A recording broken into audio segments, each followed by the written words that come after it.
വർദ്ധിച്ചു വരുന്ന ലഹരി വ്യാപാരവുമായി ബന്ധപ്പെട്ട് കൊല്ലം റൂറൽ ഡാൻസ് ഓഫ് ടീമും നമ്മുടെ കടയ്ക്കൽ പോലീസും കൂടെ ചേർന്ന് നടത്തിയ കർശനമായ പരിശോധനയിൽ ബാംഗ്ലൂരിൽ നിന്ന് കൊണ്ടുവന്ന ഏകദേശം 18,624 പാക്കറ്റ് അടങ്ങിയ 10 കോടി രൂപ ഏകദേശം മൂല്യം വരുന്ന ലഹരി മരുന്ന് വസ്തുക്കളും 72 ഗ്രാം കഞ്ചാവുമാണ് നിലവിൽ നമ്മൾ ഈ വാഹനത്തിൽ നിന്ന് പിടികൂടിയത്.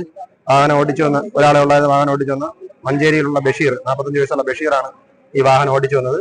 ഇതിനു മുമ്പും നിരവധി തവണ ബഷീർ ബാംഗ്ലൂരിൽ നിന്ന് ലോഡ് കേരളത്തിന്റെ പല ഭാഗത്ത്, പ്രത്യേകിച്ച് നമ്മുടെ തിരുവനന്തപുരം, കൊല്ലം മേഖലകളിൽ നിരവധി തവണ കൊണ്ടുവന്നിട്ടുണ്ട് എന്നാണ് ഇതിൽ നിന്ന് മനസ്സിലാക്കാൻ കഴിഞ്ഞത്.